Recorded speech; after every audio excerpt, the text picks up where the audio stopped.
Hi everyone, welcome to the Buffett and Beyond Research Saturday ETF report, May 23rd. Happy Memorial Weekend. And remember, if you want to live on this beach like Jimmy Buffett once did, you've got to learn how to invest even better than Warren Buffett does now. And let us look at the QQQs, and we got this sell signal, and yeah, the market dropped for about 3 days and is coming back to test this area. Now, I'm recording this on Friday morning, so we do expect now that we realize it's a 3-day weekend. It seems to be about a week early this year, doesn't it? But anyway, yeah, the market usually does well before a 3-day weekend, and so we're going to go up and we're going to test this area again. Then we'll see exactly what happens at that particular point.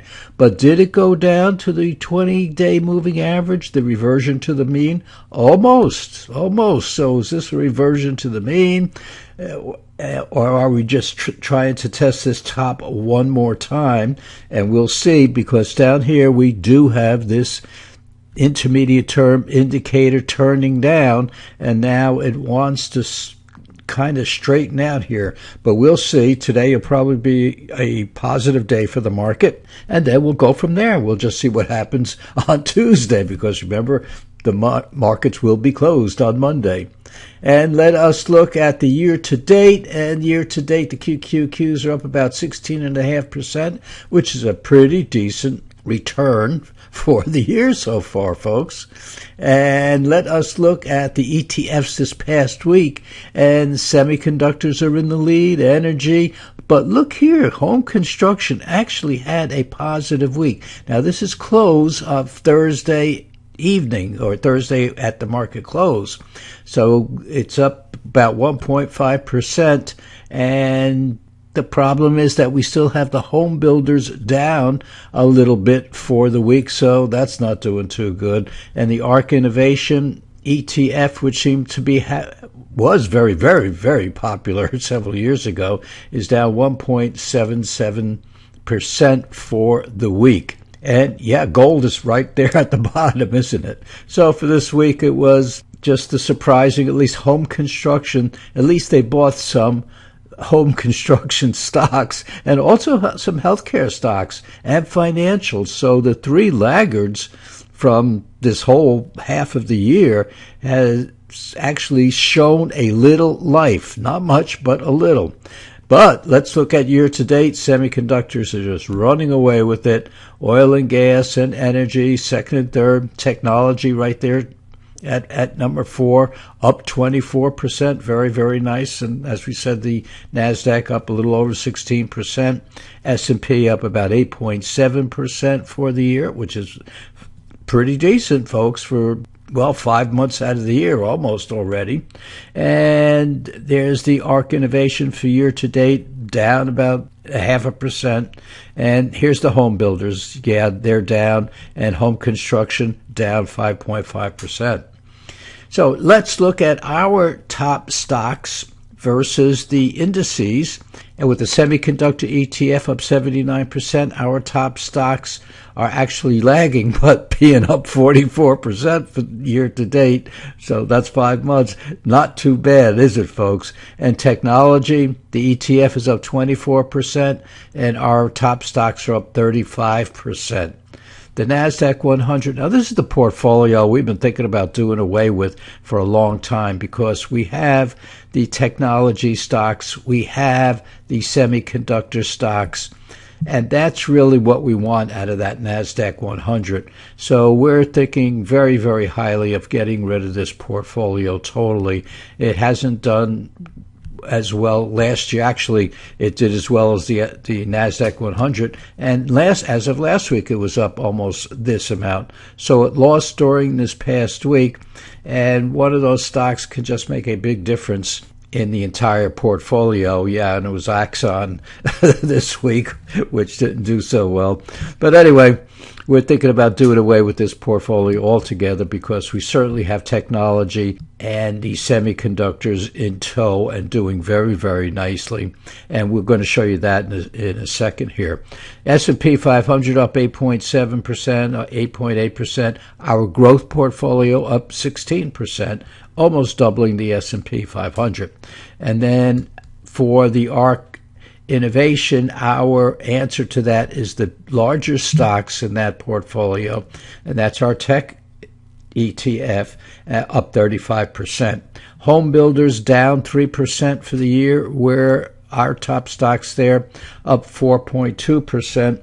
And of course, this was up higher last week, but this week interest rates have gone up. So it all has to do with oil and the Strait of Hormuz, and we'll just see what happens this coming week.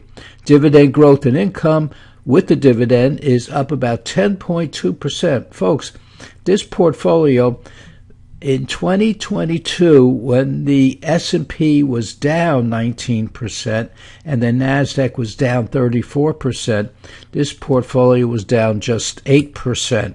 So this is the kind of portfolio that most of the time, if not all the time, falls less than the S&P 500. But look, right now, most of the time, our dividend growth and income portfolio outperforms the S&P 500. And as you see, the S&P up 8.8%, our dividend growth and income up 10.2%. And we wrote about it this past week, about that we form a portfolio of stocks, and too many of the top stocks that are, or the top ETF or funds that are combination of dividend growth and income, we compared ourselves against the top 3 or 4 out there, and we looked them all up, and we're outperforming all of them over the past 5 years. So we're doing very, very well with this dividend growth and income portfolio. And what should be the legs of your portfolio going forward? Yeah, growth and dividend growth and income. And so what we have here is the growth portfolio outperformed the S&P 500, and our dividend growth and income portfolio outperforming the best funds out there. We went to OpenAI and we looked up and said, what are the best dividend and growth portfolios out there?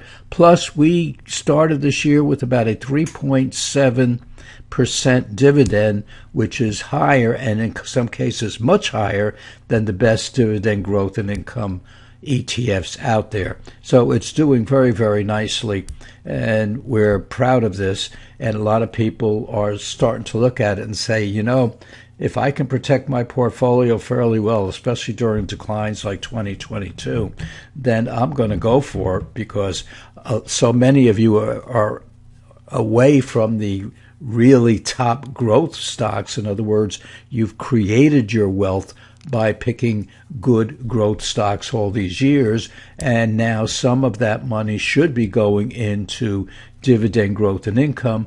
With the 3.7% dividend at the beginning of this year, you can see that at least as you get toward retirement or start retiring, you're starting to get income from a portfolio, which is nice, and you're protecting a lot of your grown equity that you got from the growth portfolios. So as you approach, say, 60, 61, 62, you're looking at maybe 50% here and 40 or 50% here, and another 10 or 11% in your 3-year T-bills in case you need cash. And boy, I read something nice that this past week that said you want to be able to have an income, and of course you have Social Security, you might have some income from pensions, but you want some income from your portfolios also, so that if an unexpected event occurs,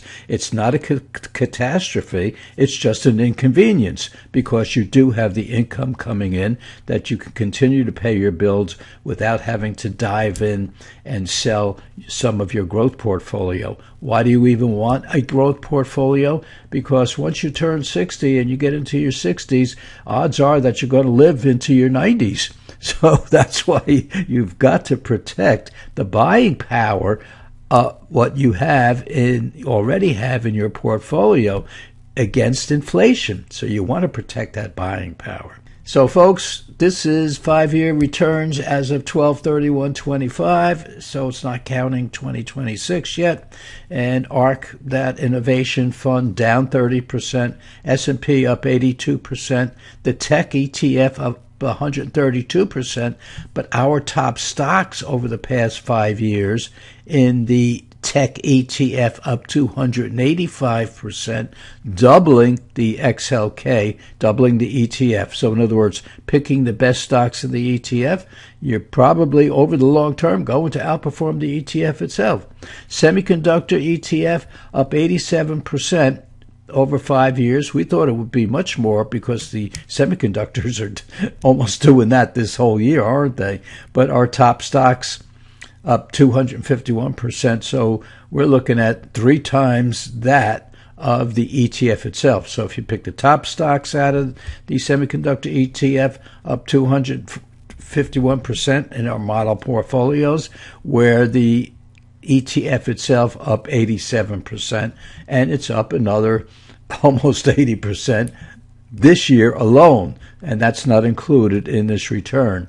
So picking the top stocks have done very, very well for us, and we're happy about that going into this long weekend. So folks, forget about the stock market and have a great 3-day weekend, Memorial Weekend, and remember what Memorial Day is all about. So folks, let's go out there, let's think about those folks, and let us stay safe. And let's stay well, and we'll see you back here in a couple of days, or more than a couple of days, because it's a 3-day weekend. And remember, folks, if you want to live on this beach like Jimmy Buffett once did, you've got to learn how to invest even better than Warren Buffett does now. Okay, folks, have a great weekend. We'll see you in a couple of days.